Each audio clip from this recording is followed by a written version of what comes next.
All right, as everyone is filtering in, good afternoon.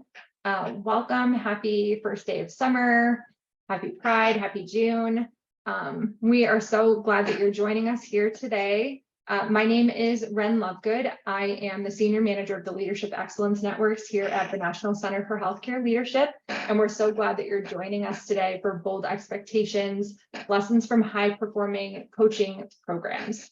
As we get started, I just want to shout out to our partner Gallagher, who has been really instrumental in the creation of our Bold programming, and in addition, has been really helpful with the renewal of the survey last year and with our projects this year. So thank you to the Gallagher team for their partnership and support. Before we get started, just some housekeeping items. Closed captioning is enabled and our session is being recorded.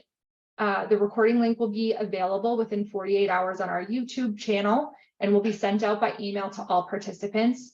To ensure an enjoyable experience, we have limited audience interaction to the chat and the QA functions.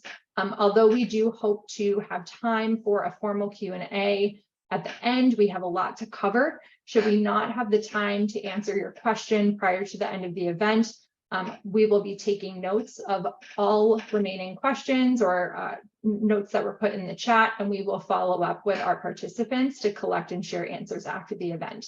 Additionally, if there's any ideas you have of ways that we can increase accessibility for our event or make it a more inclusive event space for everyone to enjoy, please do reach out to us at info@nchl.org.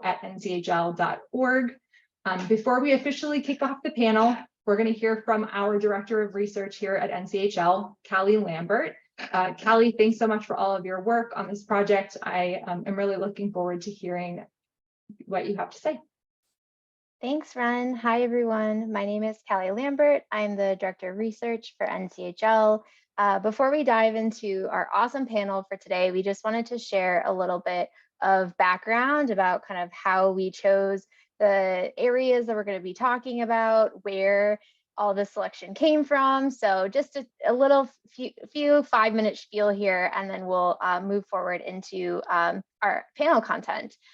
So I just wanted to introduce the National Healthcare Leadership Survey. This is a biannual survey that NCHL runs, and we survey US hospitals and health systems about their leadership development practices. And the goal of the survey is to enable the participating health systems to benchmark what they're doing in terms of leadership development against what other hospitals and health systems are doing across the country. And then we also at NCHL use the data to help us monitor what is being adopted in the field. The survey is organized into 12 different dimensions of leadership development. We're not getting into all of those today, but we use the overall score of participants to select our BOLD winners, which stands for Best Organizations for Leadership Development. So at the end of every survey, we recognize a handful of programs that perform really strongly across all 12 dimensions. And then we also often award Program of Distinction for those that excelled in particular areas as well. So why we're here today is the NCHL team is starting to look back at all of our historical data from the NHLS and then working with our past participants to kind of merge the data that we have with the qualitative insight that they're able to provide. And the goal is really to identify lessons learned that other hospitals and health systems can implement at their own institutions. So that's really the focus. We've worked on a write-up for Q1 of this year, which focuses primarily on administrative fellowships. And then this is our Q2 topic area. So we have 3 dimensions that we're actually going to be talking about.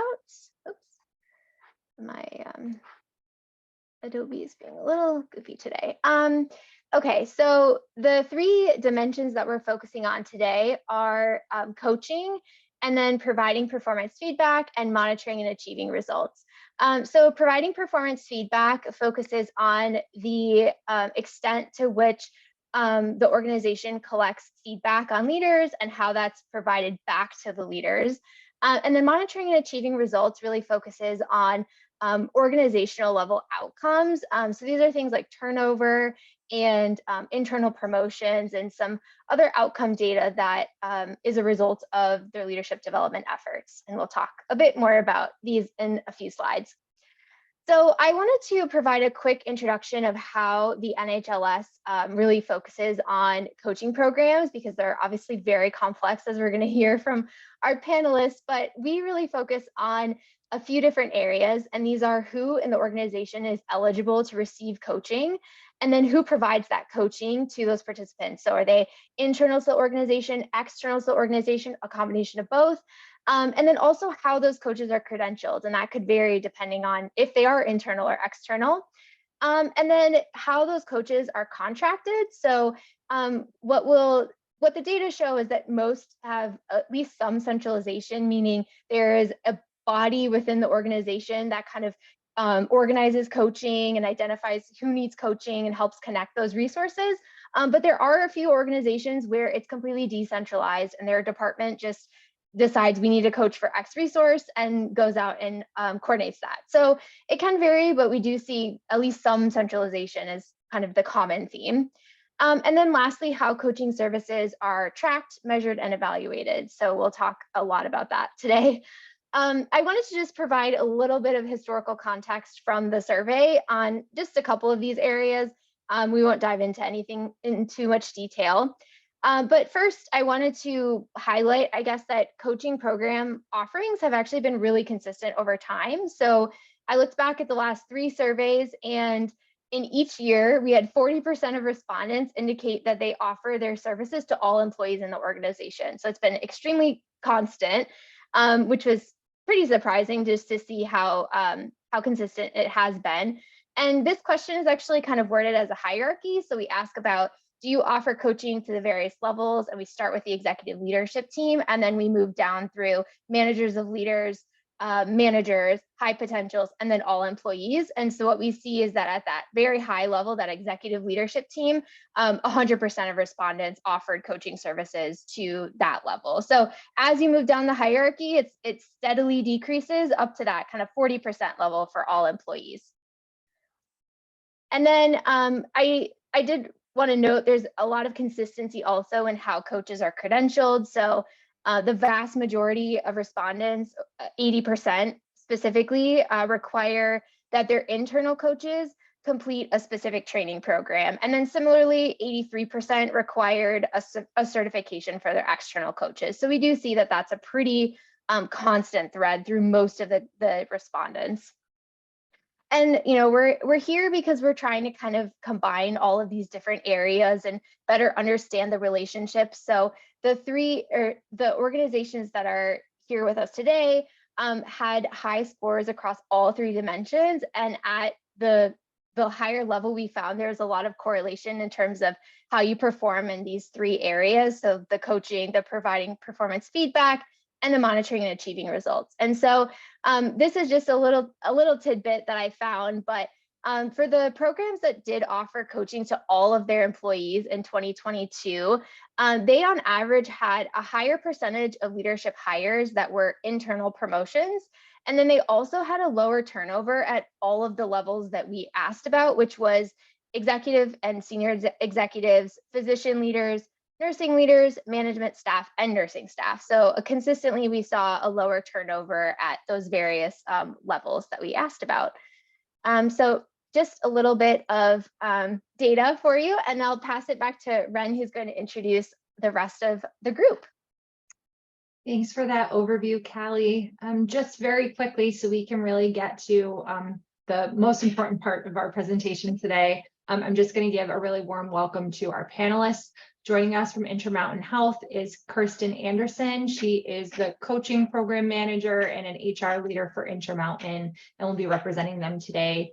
Also from Carilion Clinic, we have Kara Kegerais, who is a senior leadership coach and consultant for their Institute of Leadership Effectiveness. Thanks for being here today, Sarah.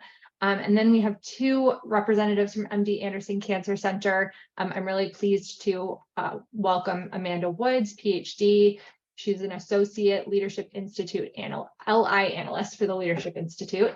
And then Michelle Mickey DeVoe, who's a PsyD and is the Director of the Leadership Institute at MD Anderson. And additionally today, we would love to welcome Corey Colton. He is our moderator. And so once I turn this conversation over, it's truly going to be just these three high-performing organizations talking with one another about what they've been able to do in the coaching space, what their programs look like, and how they might learn from one another as well. So thank you, Corey, from Carilion, for joining us. Yeah. I'm going to turn it over to you. Thank you. And thank you for inviting me to do this. I'm so excited about this conversation. Probably out of the three organizations, we're more of the baby program when it comes to coaching, and I'm excited to learn from the rest of you about your program. We'll treat this like the Johnny Carson show. Well, am I the only one who remembers Johnny Carson? The Tonight Show, where it's more of a conversation. So if things come up for you, please don't hesitate to sort of interact with each other and ask questions as well. I'm Corey Colton, Senior Director from the Institute for Leadership Effectiveness at Carilion Clinic. And I want, Ed, I would love to start with a question. Maybe we'll start with MD Anderson. What was the impetus for you guys to start coaching, and how has it evolved for you over time, since you guys, I think, have the longest program? I'd be happy to share that information. Thank you, Corey. So MD Anderson, I was initially hired at MD Anderson about 15 years ago because of my expertise in establishing coaching programs. So our coaching programs date that long ago. When I first came to MD Anderson, it was more like the Scarlet Sea. So coaching was used as the last ditch effort before we terminated an employee or a leader. So it has taken a significant amount of time to change that culture. At this point, I'm very happy to say 15 years later, people are clamoring to get into coaching. It is seen as a perk, and we have such a huge demand for coaching that they are no longer hiding the fact that they're meeting with me or any one of our internal coaches. They're celebrating it instead. We have done multiple things throughout the course of the 15 years where we piloted various different programs. So one of them in particular is we piloted an onboarding coaching program, and that was very early on. And that was specific to those leaders who were in a particular leadership level and above, where they were brand new to the institution or newly promoted into a position of significance. And we had a pilot group, and with that, and a control group, of course, and Amanda will go into this in significantly more detail, but we were able to prove the return on investment on coaching. So the cost of coaching versus the cost of losing our leaders within the first 2 years, it's like a drop in the bucket compared to the cost of losing our leaders. So with that success, we were able to build upon it, and it is now a very robust program. That's great. Thank you for that. Really interesting ideas too. And you covered, you sort of gave us a hint of some of the conversation to come around measuring results too. So thank you for that. How about Intermountain Health? You guys have a robust learning and leadership development program, and the size of your organization has tripled over the past couple of years. So how is coaching going for you, and how has it evolved in your organization? Thank you, Corey. Thank you for asking. And I'll mirror what Michelle or Mickey shared with us. Our story is pretty similar. Next year, we'll celebrate 10 years of official, internal, and really connection with external partners from a coaching perspective. Our chief learning officer, many of you know her, her name is Marguerite Sams, came in 2014 and really looked across the landscape as to how coaching was used at that time. So similar to MD Anderson, coaching was used for perhaps an exit of a leader of an organization, or taking a look at performance leadership versus leadership coaching. And so Marguerite Marguerite and our leadership development consultants at the time embarked about 2.5 years on an opportunity to mirror the actual coaching process with our organization. And so we took time to really set a foundation. And of course, when I say we, Marguerite and the team at the time, so we as a whole. And we put a project plan into place where we organized efforts with our internal coaching program.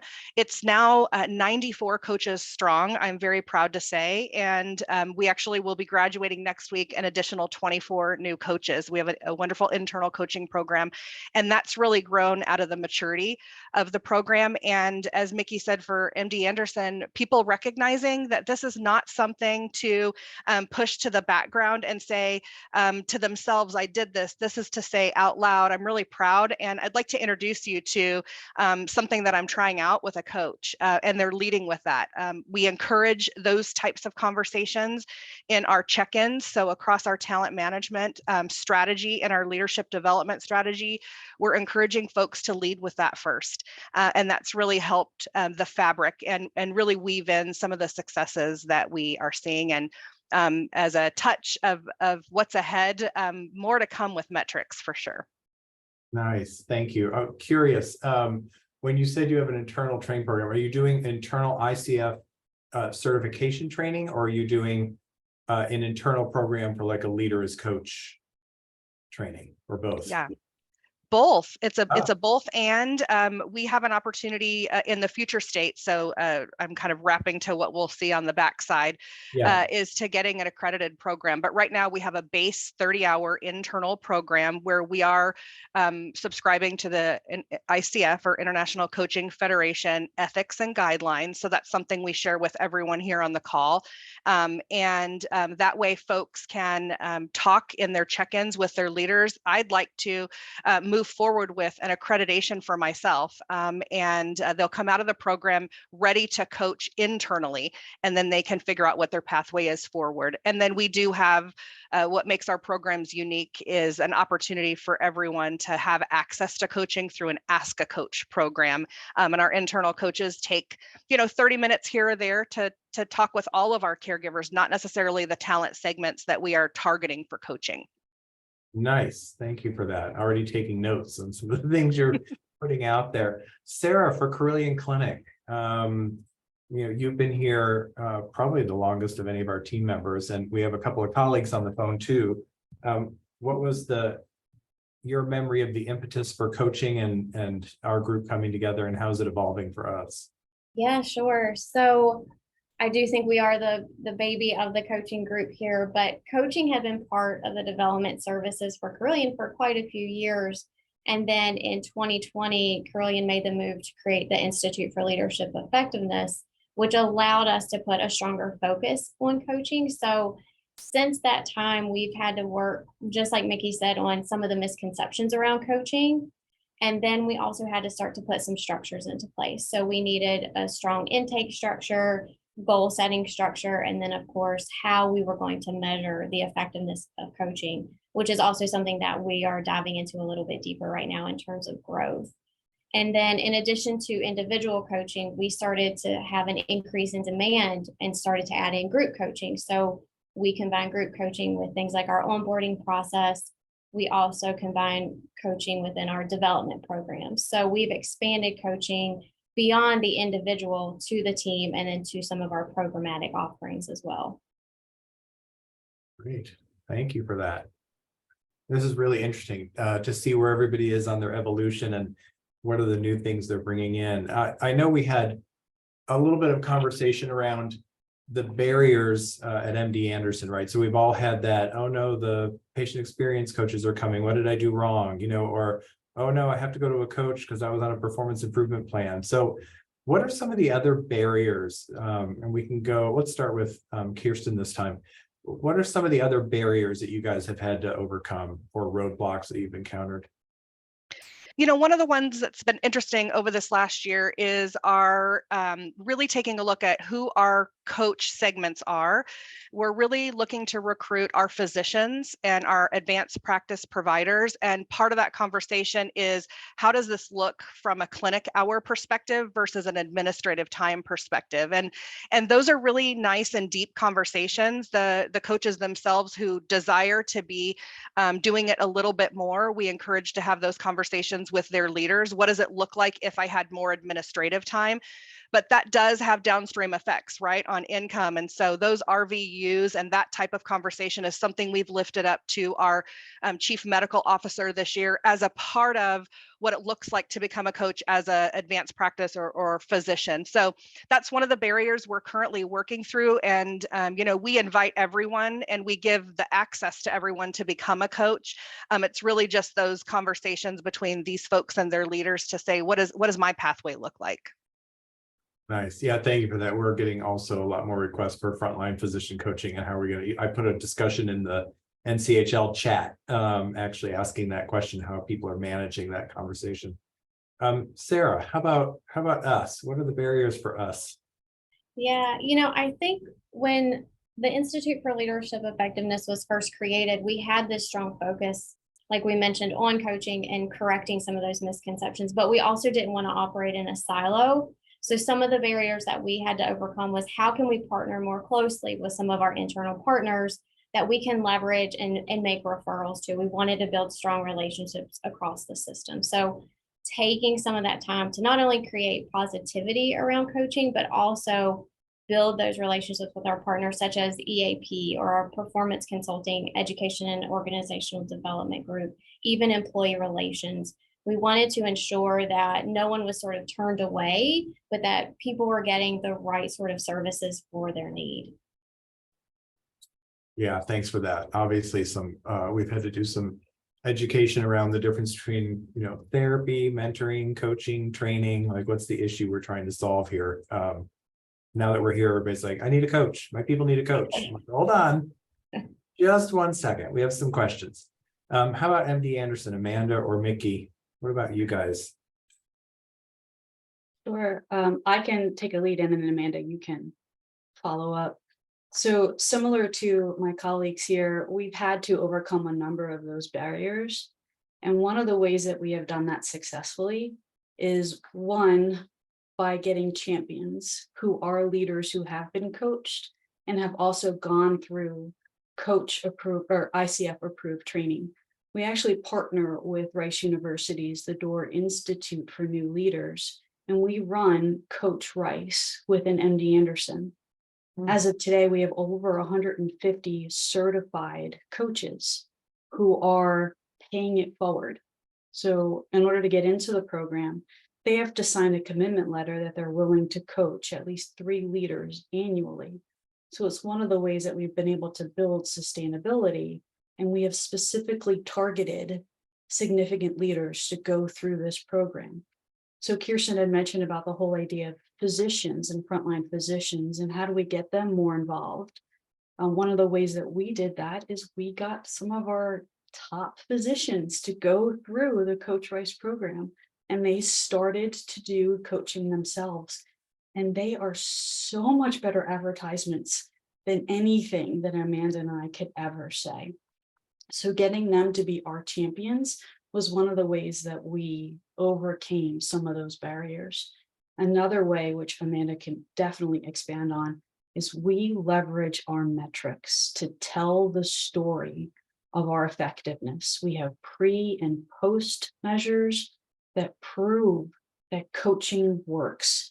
I'll let Amanda go ahead and take it from here because I don't want to steal her thunder. This is such fun, exciting stuff that Amanda does. Thank you, Mickey. And I know that we're going to get into this more and a little bit later, but just to address the barriers now, I mean, data can be such a powerful, especially telling the story with that data can be such a powerful way to overcome barriers. And so a part of, and thinking over to Sarah's point as well about instituting structure. So we've instituted structure around cataloging coaching engagements, tracking those engagements over time. And it's beneficial for both the coach and the client within our organization. And so as we're cataloging those engagements, we're able to feed that into how we're analyzing the data and other employee outcomes that we can look at based on the participation in our programs. So when we're able to tell those stories with the data and conduct those analyses based on the structure that we have instituted to capture these engagements, both by type of engagement and by time, we're able to look at those impacts both immediately after coaching as well as in the long term as we build out more longitudinal implications with our data as we track it over time. So it's going to be very exciting to continue to watch that grow. And as Mickey has alluded to, we have already seen those impacts on various organizational outcomes, which I know we'll get into later. Yeah, thank you for that. Actually, that sort of leads into the next question, but I'm going to do it in a sort of modified way here, which is we know mature programs are going to track the ROI or level 4 or expected impact of coaching on the leaders. How are you guys tying your organizational scorecard metrics into the coaching process? Like, how are you tying those two things together as part of the engagement and the measurement? So slightly different take, but why don't we start with Sarah? Sure. So, Michelle and Amanda, I'm definitely going to connect with you after this for sure. But one thing that we're sort of looking at from the broader perspective is how do we tell that story? So from a system perspective, we may have something like employee engagement scores that we can look at. We can look at if leaders are meeting their scorecard metrics. But from a coaching perspective, we also want to look at that leader's score. What do they value? What goals do they have for themselves? What do they see as their areas of opportunity? And, what else is important to note about their professional development? So we're looking at a couple of things. We have a set of key performance indicators that we have clients identify areas that they want to make some changes in. And then after engagements, we're looking at how did they meet their goals? What changes have they seen? And we can look at things like their engagement score. We can look at things like patient satisfaction scores. We can look at things like turnover. So from the organization, we can tell a larger story. And then from the leader specifically, we can sort of look at pre and post scores. Something new that we're developing is a survey in which we're looking at things like psychological safety, job fit, ability, well-being, and how can we start to correlate those to business metrics that the system is going to care about, like patient satisfaction and meeting scorecard metrics. So tying all of those qualitative and quantitative measures together from an individual perspective, and then ultimately the impact to the organization. Yeah, thank you, Sarah. Amanda, Mickey. So thinking about how coming in when we're trying to integrate this coaching data, we're also looking at similar outcomes. So we've been able to integrate turnover, that looking at that retention, looking at that promotion. So a big part of our efforts were just pulling off of our tracking tool, our system that catalogs all these engagements, and integrating that with all of the other systems that don't necessarily talk to each other. So we have been looking at things like turnover, promotion rates over time. And so I think that that was a key to having multiple years of coaching data, is that we're able to orient these data sets around the time point at which coaching occurs, so that we can look at pre-engagement versus post-engagement. And that can be really critical too, as everyone is, if you're getting started with your metrics, if you're getting started with capturing these engagements and looking at them over time, as you center them around the point of origin with the coaching engagement, you're able to also increase things looking at like your sample size. So like the individuals that you're reaching with your coaching, you're able to look at those impacts over a larger time span, because you don't necessarily need, just because you might have a few individuals starting out in fiscal year, let's say 19, fiscal year 20, fiscal year 21. But if you center your approach to looking at those metrics around the time at which someone is participating in coaching, you're able to actually look at a more holistic view of how it's having an impact, regardless of the time at which an individual necessarily went through the coaching program. Another way that we're approaching this too is that we started to build out matched control samples so that we could compare our employee population that has participated in coaching next to a very carefully matched control sample of employees who were eligible for but have not yet participated in coaching. So we look at how like differences between groups in terms of outcomes, like are individuals who participate in coaching, are we seeing higher retention rates? Are we seeing higher promotion rates? Are we seeing differences in our annual performance evaluations? And we are in fact seeing those differences in the expected direction of participating in coaching appears to be driving these effects where we are seeing significant change. So I'll turn it over to Mickey. I just wanted to amplify what Amanda had said. It's beyond just the individual retention and promotion. We see the impact of those who have gone through coaching as having a team that they are retaining more effectively. So we see the trickle effect among those leaders who have gone through coaching and the impacts it has on their entire team, their direct reports, their department, their division, etc. And Amanda is playing this down a bit too, but we are seeing significant impact in clinical productivity and Press-Ganey scores of those physicians that are participating in coaching. And it is amazing to hear some of the anecdotal information from our physicians who participate and are certified coaches, because they talk about how they can easily transfer these skills to conversations with their patients. And they're having such more meaningful connections with their patients as a result of using these skills that they learned in our coaching programs. And at MD Anderson, it is all about the patient and what we can do to help them. And we are seeing that across the board. Yeah, thank you for that. I have tons of side questions for you. So we will definitely be getting with you around your position focus on this. Kirsten, how about you and your program at Intermountain? How are you guys tying organizational metrics together with your coaching engagements?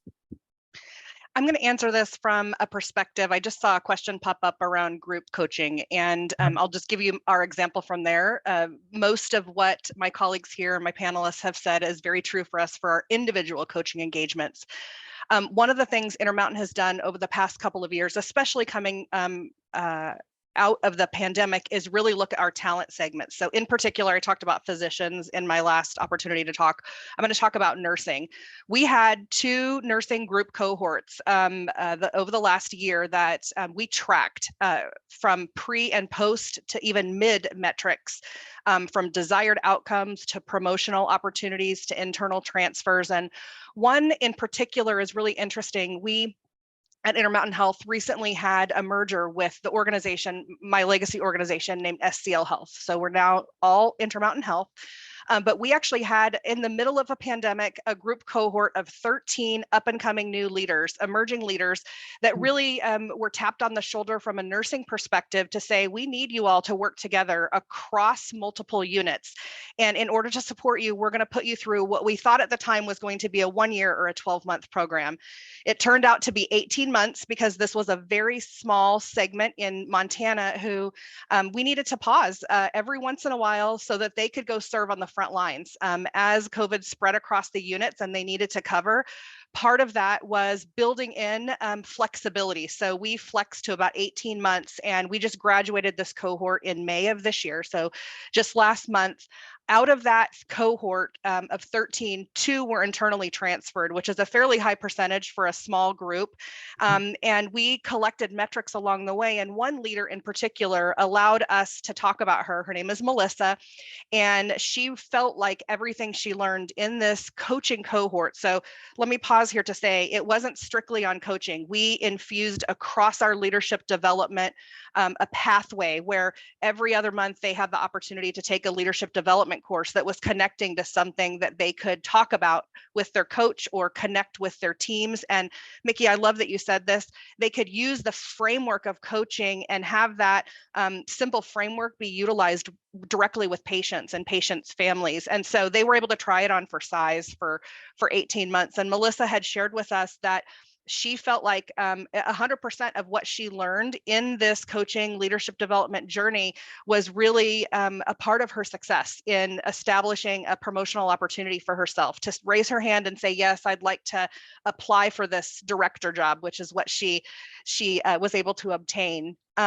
We felt it was so successful that we had the opportunity to really memorialize it and document it in a submission paper we submitted to an external vendor. We hope to hear about what our success rate was with what we may or may not be awarded with that, but it gave us a blueprint that we can flex. So we can go back into other talent segments and say, hey, do we have any frontline supply chain leaders who would like to go through a similar program?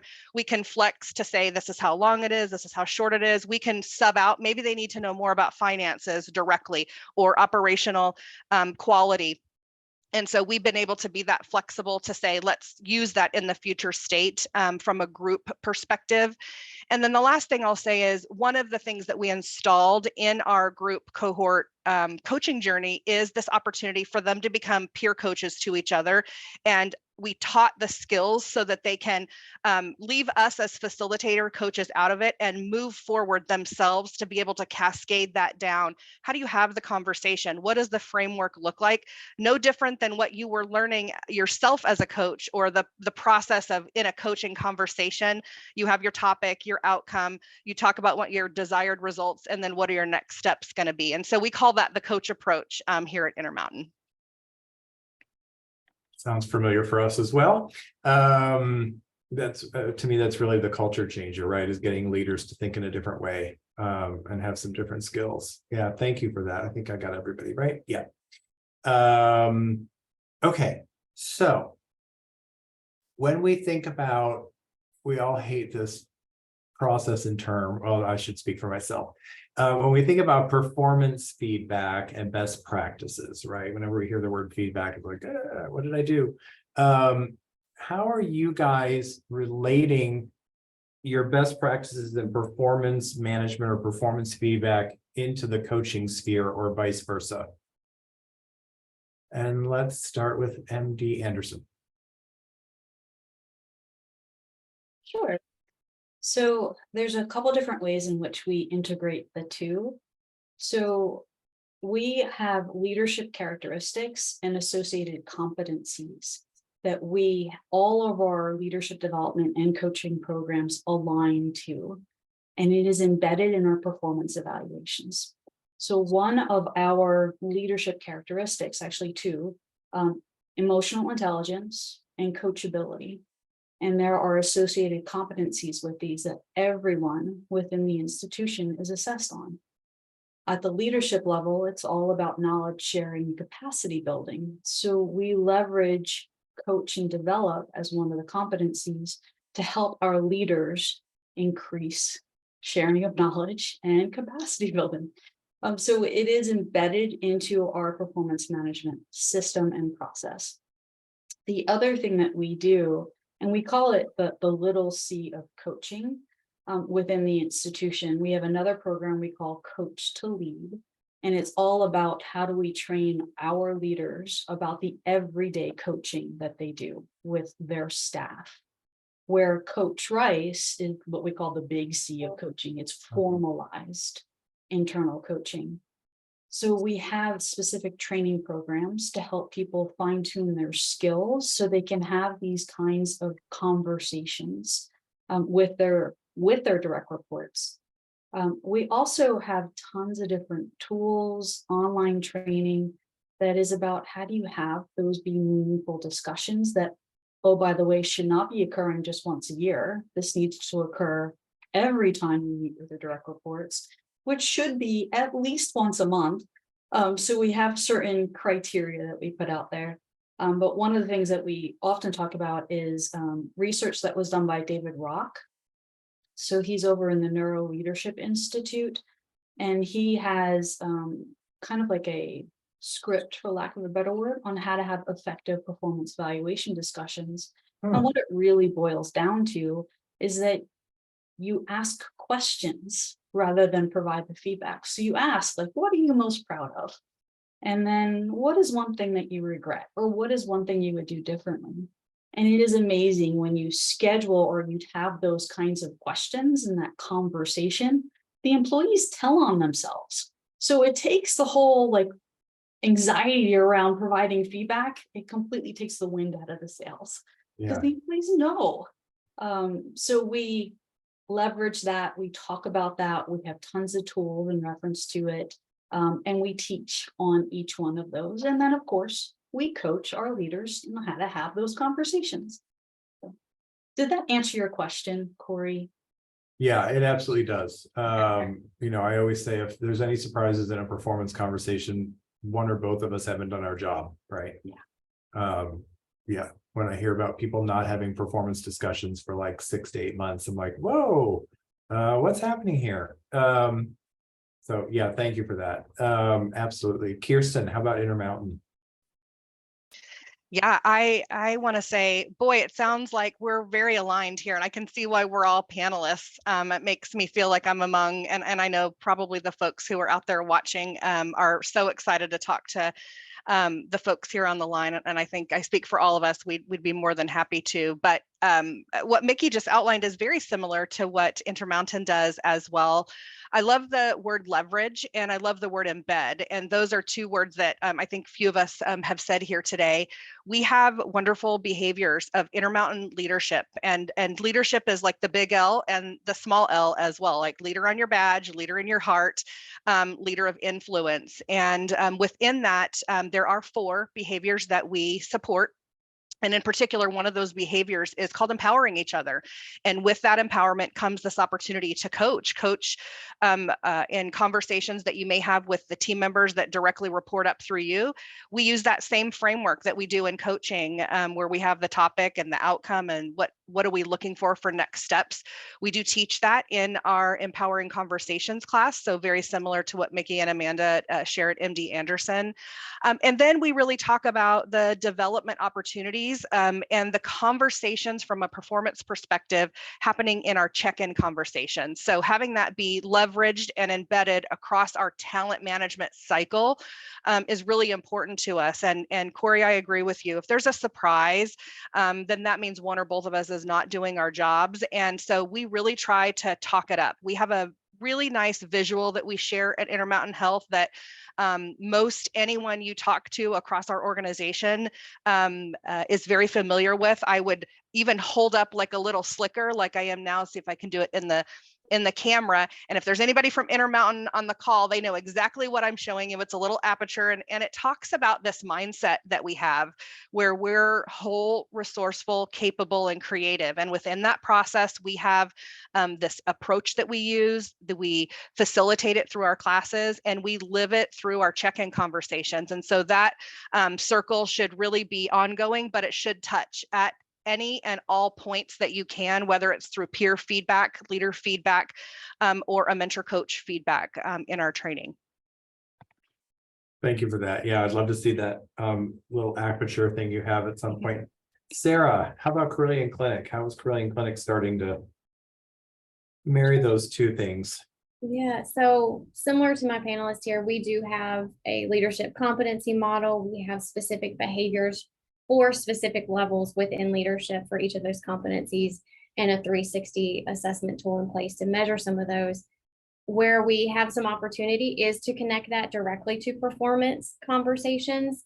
But what our department can do right now and what we're striving to do is really create a culture that is more curious, that starts to ask more questions, to pave the way to have more impactful and intentional conversations with staff. We want to remove those one-way conversations, right, that we typically encounter in a performance review or feedback session. So we're working to have leaders that are more confident in their abilities to open up a dialogue that can lead to employees feeling more engaged, more part of the process, more satisfied, and ultimately positively contributing to some of those professional development opportunities. A couple of ways that we achieve this, one being through our Leader as Coach program. That program focuses on how leaders can provide feedback in a much more supportive way. We also have continuing education through our blogs, webinars, and other educational offerings that focus on things like performance, feedback, and accountability. We have also developed a career conversations toolkit, and this is rooted in the GROW model. So for those of you who are probably familiar, the GROW model is a pretty popular coaching model. And so to continue with our need to develop this coaching culture, we're incorporating coaching into all of these little pieces. So this career conversations tool is one that can help leaders build some of that psychological safety and start to have meaningful feedback and performance conversations. Yeah, thank you for that. I do want to call out, our structure is a little bit different right now at Carillion, which is ILE team has responsibility for director plus and physician leaders. And we have another group, education and organizational development, that focuses on frontline supervisors and managers. And we're working very hard to work in concert with each other so that we're creating consistent processes, consistent messaging across the populations. And Tara Wiedemann, who's on the call right now, who's our colleague in that process. She was the original person who brought coaching into the organization. And so we've just been trying to build on that and continue to partner in that process as well. I want to do a time check. So we're at 2:45. Would it be more important to stick with some scripted questions, or Ren, do you think it's more helpful to move into the Q&A portion? I think we can try some of the Q&A, and then if we have time, we can go back. Okay, that'd be great. So will you be managing that? Yeah, absolutely. So something that came through earlier, I think we touched on that ROI in terms of the ROI for investment. Talked a little bit about driving buy-in from senior leaders and how that was potentially kind of a barrier in the beginning. I'm not sure if there's any additional points we want to add regarding buy-in from senior leadership. Did any of you have any particular experiences creating buy-in? The only other thing that I would say that has helped us tremendously at MD Anderson is when you have your president stating that he has a coach and celebrates the fact that he has a coach. To have our senior leaders talk it up, for lack of a better word, that's all the buy-in that we needed. And after that, it was just like an onslaught of demand for coaching. Nice. The only thing that I would add that I think works to our favor is the fact that we have dyad leadership even within the Institute for Leadership Effectiveness. So we have that senior representation both from the administrative side and the physician side, which has been a great help in getting the word of the positive benefits of coaching. Thank you, Sarah. Anybody else have dyad or triad formats in your organization?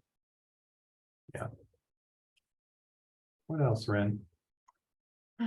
Another question was asking about while growing the internal pool and utilizing group coaching, are there other tactics that you're working while you're building up your workforce, or while you have built up your workforce in the past? Because we're hearing, right, there's a different level of maturity for each of the organizations on the call. So whereas MD Anderson has been growing their program for about 15 years, Intermountain is at 10, and Corey and Sarah Carillion Clinics at about 4. From a structured perspective, probably longer than that. There's been coaching in the organization for a longer period than that.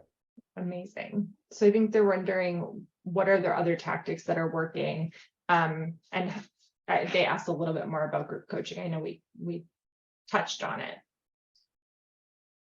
I'd love to share a little bit about another way we're growing coaching. I mentioned this a little bit earlier, is through a short-term situational, what we call Ask a Coach. And, our talent segment we target is managers and above. For 6 months is our typical standard engagement.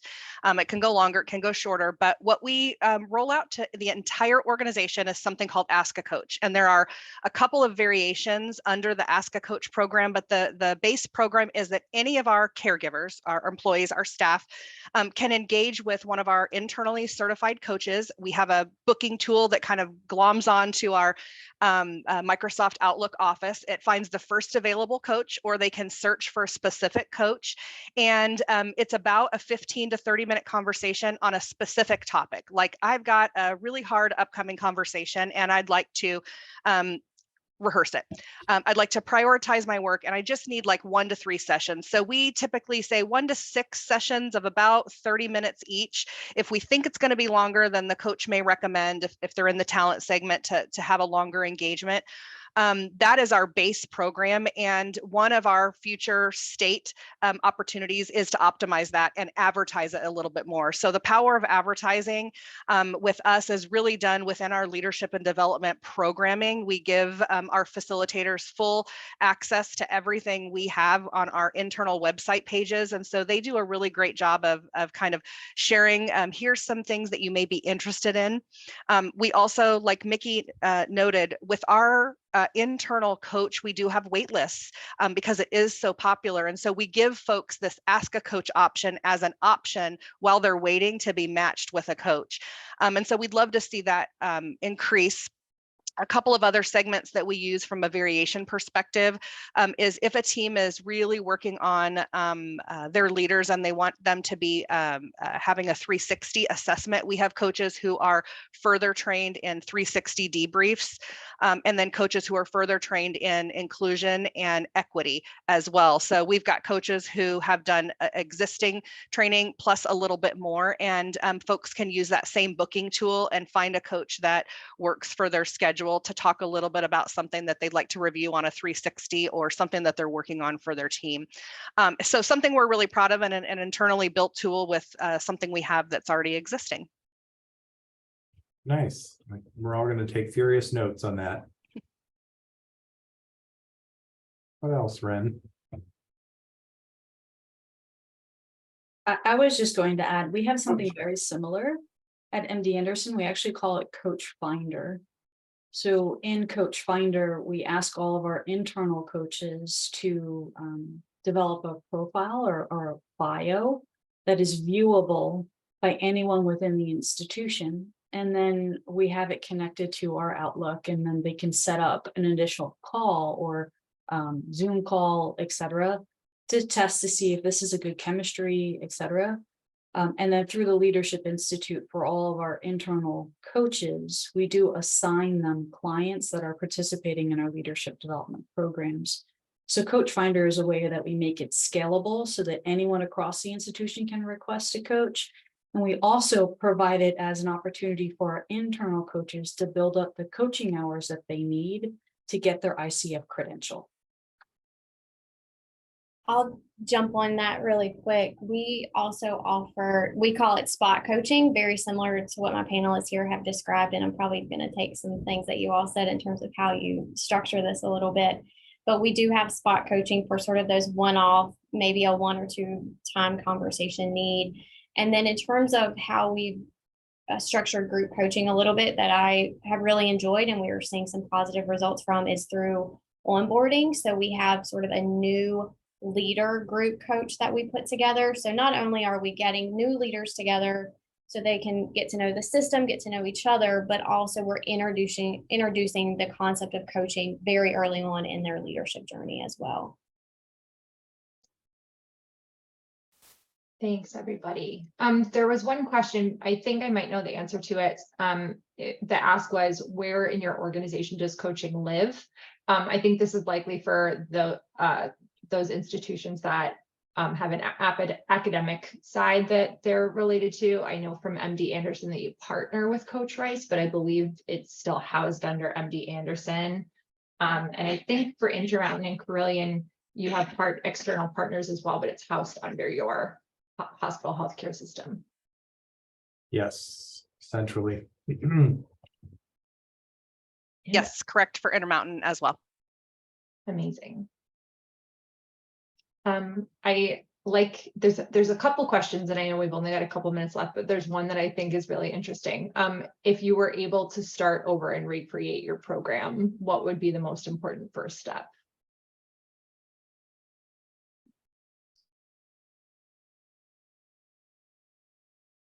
I'm gonna let Sarah answer that for Carilion. That's a tough question. Because we were almost in a little bit of a place of what do we need to build to get, to get them to come versus what did we want to have sort of put up first. So maybe a little bit more structure in place first would have been helpful. So we weren't trying to get the structure in place while also being inundated with clients. That would probably be the biggest shift that I would say is get as much structure as you can up front around your intake process, how you're going to measure it, build those connections first, sort of get all of that in line. And then it becomes easier as you become more popular versus trying to build your popularity while also doing those things. Mhm.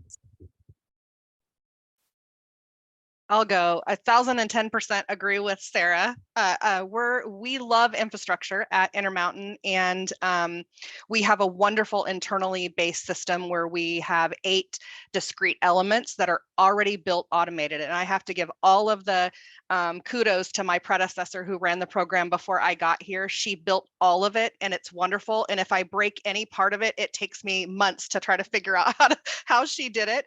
I would say one of the most important things that we look at even still to this day, 10 years later, is who is the body that we are modeling ourselves to be and who we want to be when we grow up. And we really wanted to partner with International Coaching Federation. ICF is our bottom line, what we look at, although we do have coaches that come to us and external coaches that have been accredited through other wonderful organizations, and we would never decline them or not look at their training. All of the training is really rooted in ethics and guidelines. We really wanted to follow that infrastructure from ICF, and that way internally, as we grow our own coaches or suggest pathways, we can actually look to this external body that has these wonderful opportunities to go international. And that was something that is and does still continue to be very important to us. I would just echo what Sarah and Kirsten had mentioned. And I would also say persist. Perseverance is so important. I joke around, like my first probably about 5 to 7 years at MD Anderson was difficult. It took me a long time to get people to notice and to build that story. But once the story was there and we had data to prove it, it exploded. But it required me to persevere. May be tough in the beginning, but it is well worth it. I think that sounds like a great closing note. Ren, how about you? I agree. I think the last thing I'd love to cover as we get ready to close, there was one more question about what were the biggest lessons learned while you're developing your coaching program. And I think some of my key takeaways after speaking with all of you have been, the importance of leadership buy-in, that we need that higher level leadership buy-in and their support, both the financial support and the long-term support to be able to build that internal infrastructure and create a successful program. I think across the board, I heard that there's biases about what it means to need a coach or be asked to be coached, and that there has mistakenly been in prior years or the way that coaching has been used, this assumption that if you are being assigned a coach or asked to see a coach, that you're in trouble, that you've done something wrong, not that they're investing in your growth. And so that has been something that I think across the board, I've learned has been a challenge for all of your organizations, and that we might be able to assume could come up for others on this call as well.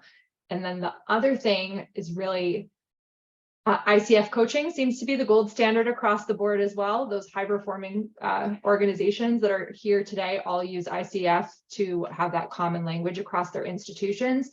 And then I guess my final one is the importance again of collecting that data and providing feedback and embedding this into everything you do. But I'm wondering if there's any lessons I missed. Those have been my big key takeaways while we've been working with you and collecting this additional data over the last couple of months.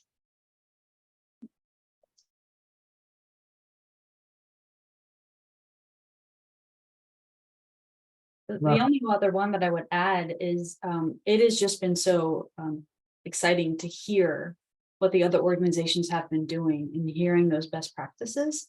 So I think the other lesson learned is don't be afraid to reach out and ask what other organizations are doing And you will find that you can beg, borrow, or steal whatever you want from other organizations. All you have to do is ask. Which is one of the great benefits of being part of NCHL.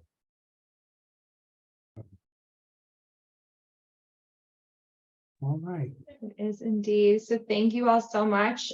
This, like we said, this was recorded, so we'll be sending this out to everyone. For those of you who are watching later, please don't hesitate to reach out. We are going to just take a look, see if there's any questions we missed so that we can reach back out to you after today's meeting as well. You can also look forward to, in addition to the report that was released yesterday for our Q1 more administrative fellowship focused report, a second part of that report that will be focused on additional learnings that we were able to capture in semi-qualitative interviews with the panelists that you were able to interact with today. We're very much looking forward to having the opportunity to connect with you. So please reach out by email. Let us know how else we can help. To the panelists, thank you so much for your time. Thank you for the work that you are doing. It's really been just such a pleasure to have this opportunity to learn from you. And thank you so much for sharing your experience. Thank you, everybody. Have a great afternoon. Thank you all so much. Have a beautiful day.